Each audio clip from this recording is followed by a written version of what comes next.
ہمیں واقعی ہماری بچپن کی یادیں تازہ کرا دی۔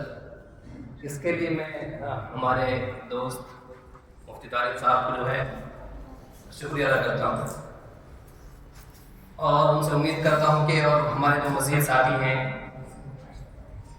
جو اس قابل ہیں کہ ان کو جو ہے یہاں بلائیں اور ان کو جو ہے ان کی جو ہے بچپن کی یادیں تازہ کرائیں، شاید ان کا بھی کچھ فائدہ ہو اور طلباء کا بھی انشاءاللہ کچھ فائدہ ہوگا۔ جہاں تک رہی تاثرات کی بات، تو مفتی صاحب نے کافی اچھی چیزیں آپ کے سامنے رکھ دی ہیں۔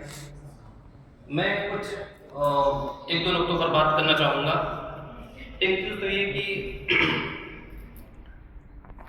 بچوں کے جو تلفظ تھے کچھ بچوں کے، ان کے تعلق سے شاید انہوں نے مراجعہ نہیں کرایا اساتذہ سے، اور یہ چیز صاحب نے بھی اس کی طرف اشارہ کیا۔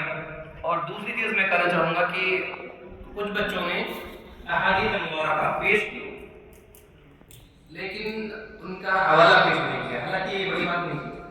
اگر ہم کسی شاعر کا نام پیش کر سکتے ہیں تو میرے خیال سے احادیث نبویہ کا جو ہے نا ہم حوالہ بھی پیش کر سکتے ہیں، رواہ مسلم، رواہ البخاری، اس طرح سے یہ چیزیں اگر درج ہو جائیں تو میرے خیال سے بہتر رہیں گے۔ دوسری چیز، میرے خیال سے بچوں کی جو مشق کرائی گئی ہے اساتذہ کی، اس میں بے شک جو ہے بڑی اچھی محنت رہی ہے اور لائق ستائش آپ نے کام کیا ہے بچوں پر، لیکن بچوں کا میں نے جب دیکھا کہ جو ان کا اختتام ہے تقریر کا، تو بچوں کو اس چیز کی بھی مشق کرائیں ہم، اگر ٹائم ہو گیا ہے، آپ کو اشارہ مل گیا ہے کہ ٹائم آپ کا مکمل ہو رہا ہے، تو کس پیٹرن میں اپنی بات کو ختم کریں گے۔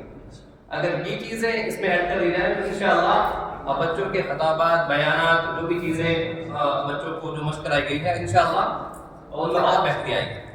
اور اللہ پاک سے دعا ہے کہ اللہ پاک جو ہے ہم سب کو جو ان بیانات میں، تقریروں میں جو نیک باتیں ہیں، اچھی باتیں، ان پر عمل کرنے میں توفیق عطا فرمائیں۔